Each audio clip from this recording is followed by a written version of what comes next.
ओम शांति। आज 17 तारीख है, सतगुरुवार है।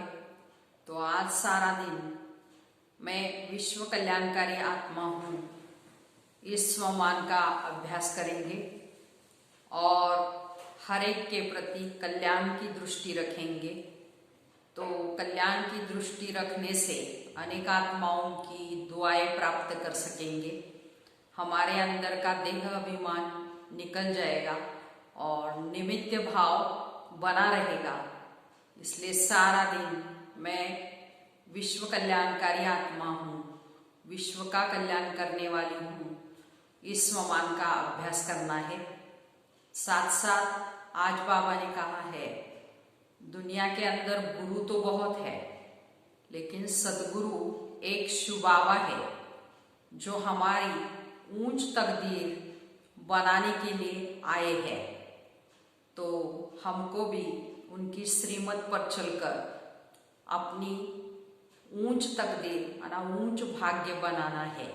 तो आज का प्यारे बाबा का महावाक्य है। बाबा कहते हैं, मीठे बच्चे, सतगुरु आया है ऊंची तकदीर बनाने, तो तुम्हारी चलन बहुत बहुत रॉयल होनी चाहिए। प्रश्न है, ड्रामा का कौन सा प्लान बना हुआ है, इसलिए किसी को दोष नहीं दे सकते। उत्तर, ड्रामा में इस पुरानी दुनिया में विनाश का प्लान बना हुआ है, इसमें कोई का दोष नहीं है। इस समय इसके विनाश के लिए प्रकृति को जोर से गुस्सा आया है। चारों ओर अर्थक्वेक होगी, मकान गिरेंगे, फ्लड आएगी, अकाल पड़ेगा। इसलिए बाबा कहते हैं कि बच्चे, अब इस पुरानी दुनिया से तुम अपनी बुद्धि का योग निकाल दो और सतगुरु की श्रीमत पर चलो। जीते जी देह का भान छोड़ अपने को आत्मा समझ बाप को याद करने का पुरुषार्थ करते रहो। आज के मुरली का गीत है, हमें उन राहों पर चलना है जहां गिरना और संभलना है। ओम शांति। किन राहों पर चलना है? गुरु की राह पर चलना है। ये कौन सा गुरु है? उठते बैठते मनुष्यों के मुख से निकल जाता है, वाह गुरु। गुरु तो अनेक है, वाह गुरु किसको कहेंगे, किसकी महिमा गाएंगे? तो सतगुरु एक ही बाप है। भक्ति मार्ग में ढेर के ढेर गुरु है। कोई किसकी महिमा करते तो कोई किसकी महिमा करते। तो बच्चों की बुद्धि में है, सच्चा सदगुरु तो वो एक है जिसकी ही वाह वाह मानी जाती है। सच्चा सदगुरु है तो जरूर झूठे भी होंगे। सच होता है संगम पर। भक्ति मार्ग में भी सच की महिमा गाते हैं। तो ऊंच से ऊंच बाप ही सच्चा है, जो ही लिबरेटर गाइड भी बनता है। आजकल के गुरु लोग तो गंगा स्नान पर व तीर्थों पर ले जाने के गाइड बनते हैं। तो ये सतगुरु तो ऐसा नहीं है।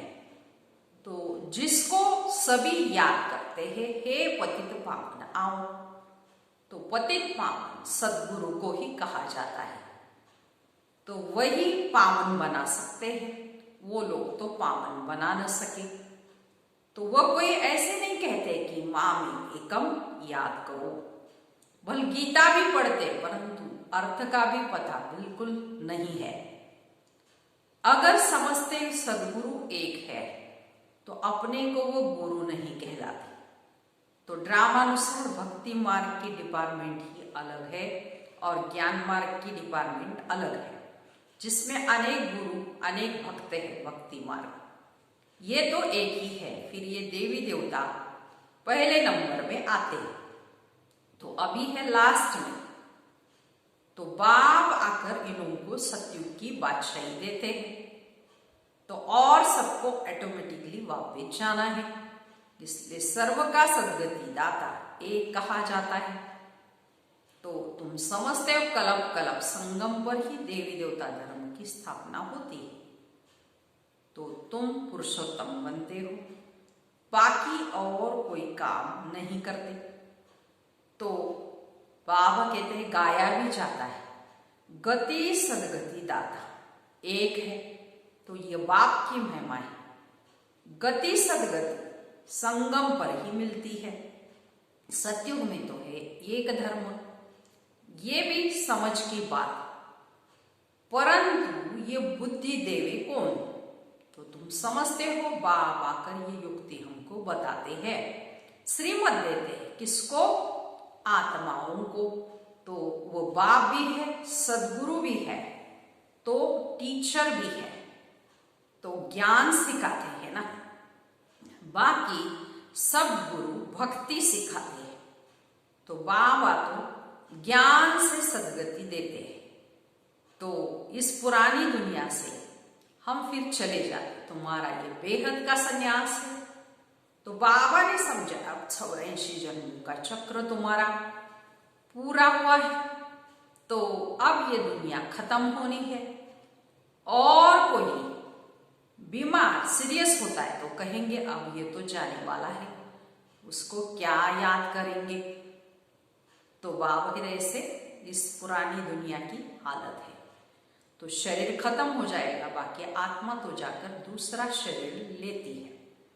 तो उम्मीद टूट जाती है। बंगाल में तो जब देखते हैं उम्मीद नहीं, तो गंगा पर जाकर डुबोते हैं कि प्राण निकल जाए। तो मूर्तियों की भी पूजा कर फिर जाकर डूब जा डूब जा। तो अब तुम जानते हो ये सारी दुनिया वैसे भी डूब जानी है। तो फ्लड्स होगी, आग लगेगी, भूख से मनुष्य मरेंगे, ये सब हालतें अभी आने वाली है। अर्थक्वेक में मकान आदि गिर पड़ेंगे। तो इस समय प्रकृति को गुस्सा आता है, तो प्रकृति सबको खलास कर देती है। तो ये सब हालतें सारी दुनिया के लिए अभी आने वाली है। अनेक प्रकार का मौत आ जाता है। बॉम्ब्स में भी जहर भरा हुआ है, तो बाकी बॉम्ब्स आने से बेहोश हो जाते हैं। तो ये तुम बच्चे जानते हो क्या क्या होने वाला है। तो ये सब कौन कराते? बाप तो नहीं कराते, ये तो ड्रामा में नोंद ही है। तो कोई पर भी दोष नहीं देंगे। तो ड्रामा ऐसे बना हुआ, ड्रामा का प्लान बना हुआ है। तो पुरानी दुनिया सो फिर नई जरूर होगी। नेचुरल कैलामिटीज भी आएगी, विनाश तो होने का ही है। इस पुरानी दुनिया से बुद्धियोग अभी हटा देना है हमको। बेहद का संन्यास करना है, इसको ही बेहद का संन्यास करते हैं। अब तुम कहेंगे वाह सदगुरु वाह, जो हमको ये रास्ता बताते हैं, तो बच्चों को भी समझाते हैं ऐसे चलन नहीं चलो जो उनका नाम बदनाम हो जाए। बाबा कहते हैं सदगुरु की श्रीमत पर चलना है। तो तुम यहाँ जीते जी मरते हो, तो देह को छोड़ अपने को आत्मा समझते हो। देह से न्यारी आत्मा बन बाप को याद करना है। ये तो बहुत अच्छा है। तो कहते हैं ना वाह सदगुरु वाह, पारलौकिक सदगुरु की ही वाह वाह होती है। लौकिक गुरु तो ढेर है, तो सदगुरु तो एक ही सच्चा सच्चा बाप है, जिसका फिर भक्ति मार्ग में नाम चलाता है। तो सारी सृष्टि का बाप तो एक ही है।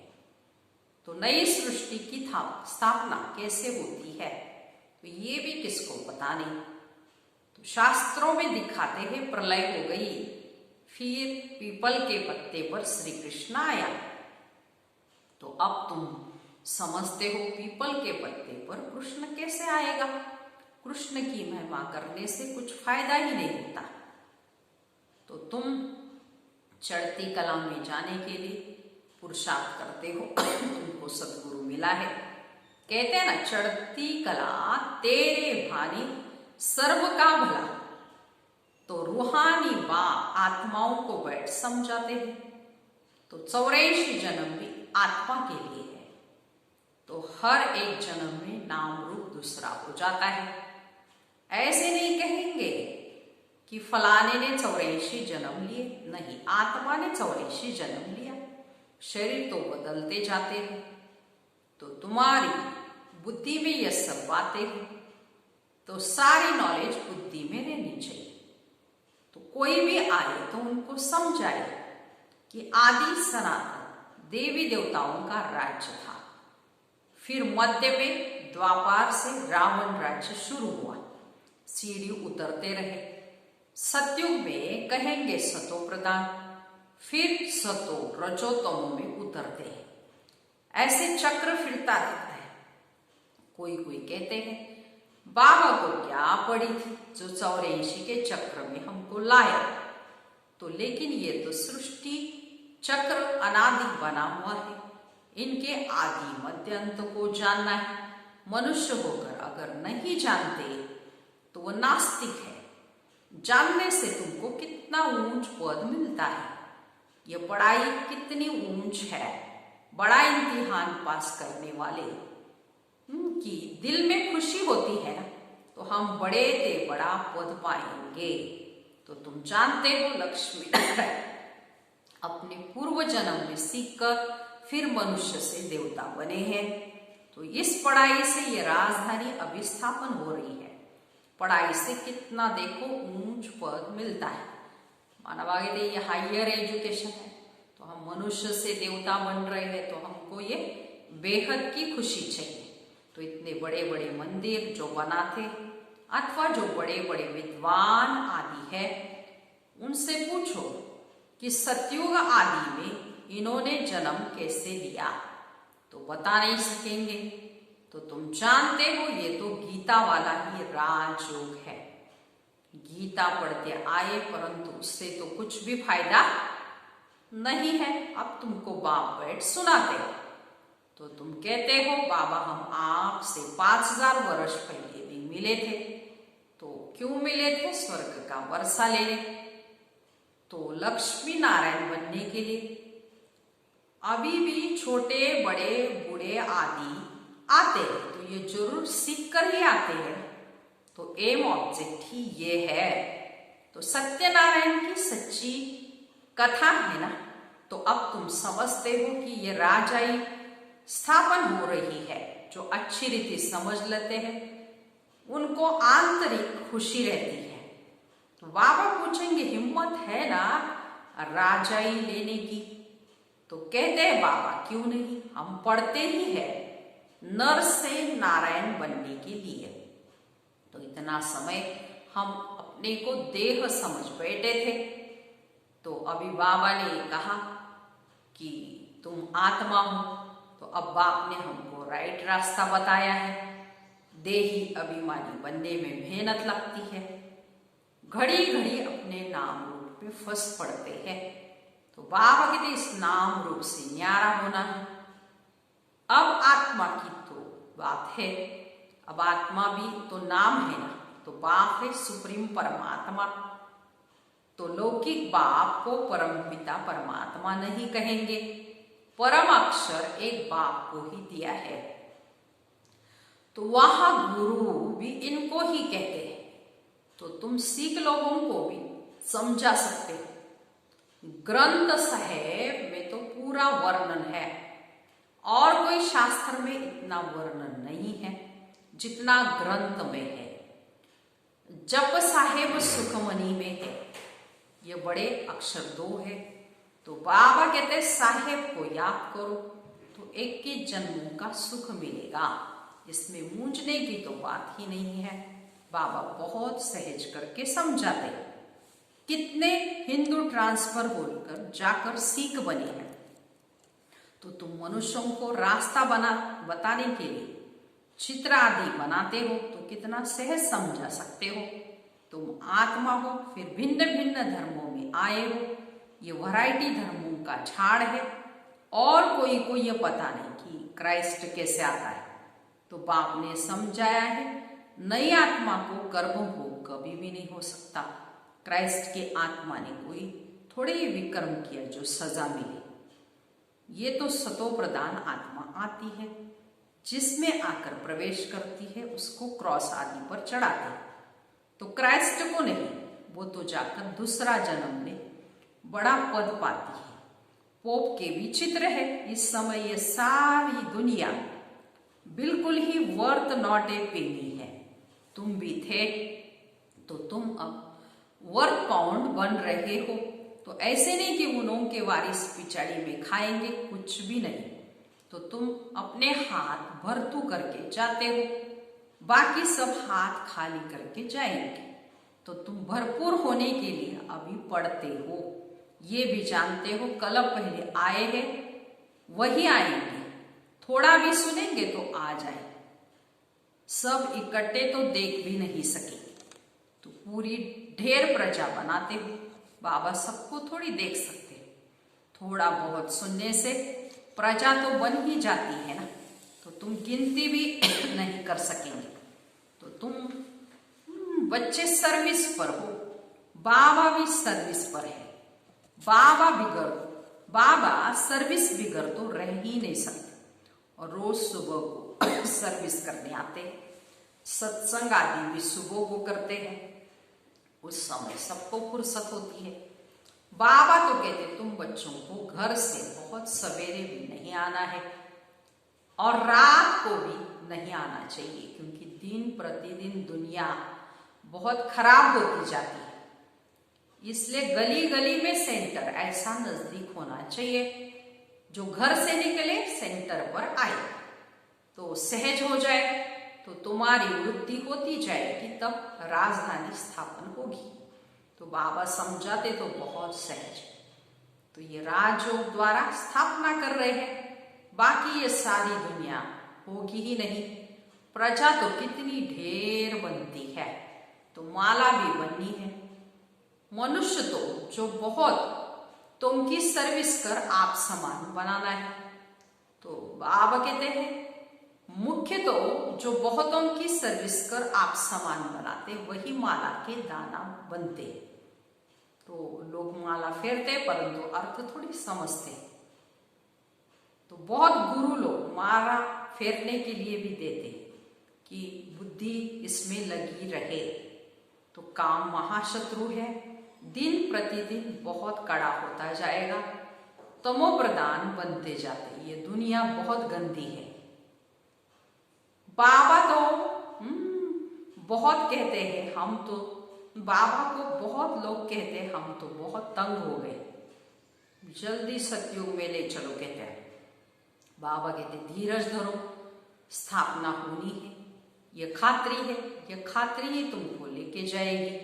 तो बच्चों को ये भी बताया है तुम आत्माएं परम धाम से आई हो, फिर वहां जाना है, फिर आएंगे पाठ बजाने। तो परम धाम को याद करना पड़े। बाबा भी कहते हैं माँ में एकम याद करो तो विकर्म विनाश होंगे। यही पैगाम सभी को देना है, और कोई पैगंबर मैसेंजर आदि है नहीं। वे तो मुक्ति धाम से नीचे ले आते हैं, फिर उनको सीढ़ी नीचे उतरना है। तो जब पूरे तमो प्रधान बन जाते तब ही बाबा कर सतो प्रधान बनाते हैं। तो तुम्हारे कारण सबको वापिस जाना पड़ता है, क्योंकि तुमको नई दुनिया चाहिए। ये भी ड्रामा बना हुआ है। तो बच्चों को बहुत ही नशा रहना चाहिए। अच्छा मीठे मीठे सिकिलते बच्चों प्रति माता पिता बाप दादा का याद प्यार और गुड मॉर्निंग। रूहानी बाप की रूहानी बच्चों को नमस्ते। हम रूहानी बच्चों की रूहानी माता पिता बाप दादा को याद प्यार गुड मॉर्निंग और नमस्ते। अभी सारी मुरली का धारणा के लिए मुख्य सार सुनेंगे। पहली पॉइंट है, इस देह के नाम रूप से न्यारा होकर देही अभिमानी बनना है। ऐसी चलन नहीं चलनी है जो सदगुरु की निंदा हो। दूसरी पॉइंट, माला का दाना बनने के लिए बहुतों को आप समान बनाने की सेवा करनी है। आंतरिक खुशी में रहना है कि हम राजाई लेने के लिए पढ़ रहे हैं और ये पढ़ाई है कि नर से नारायण बनने की। आज का वरदान है, कल्याणकारी वृत्ति द्वारा सेवा करने वाले सर्व आत्माओं की दुआओं के अधिकारी भव। विस्तार, कल्याणकारी वृत्ति द्वारा सेवा करना यही सर्वात्माओं की दुआएं प्राप्त करने का साधन है। जब लक्ष्य रहता है कि हम विश्व कल्याणकारी है, तो अकल्याण का कर्तव्य कभी हो ही नहीं सकता। जैसा कार्य होता वैसे अपनी धारणाएं होती। अगर कार्य याद रहे तो सदा रहमदिल, सदा महादानी बनेंगे। हर कदम में कल्याणकारी वृत्ति से ही चलेंगे। मैंपन नहीं आएगा, निमित्तपन ही याद आएगा। ऐसे सेवाधारी को सेवा का रिटर्न, सेवा में सर्वात्माओं की दुआओं का अधिकार प्राप्त हो जाता है। ऐसे सारा दिन विश्व कल्याणकारी आत्मा बन हर एक आत्माओं का कहते दुआओं का खाता जमा करना है। आज का स्लोगन है, साधनों की आकर्षण साधना को खंडित कर देती है, इसलिए साधनों की तरफ आकर्षित नहीं होना है। साधना ही बाबा कहते हमको करनी है और अंत तक करनी है। अच्छा, ओम शांति।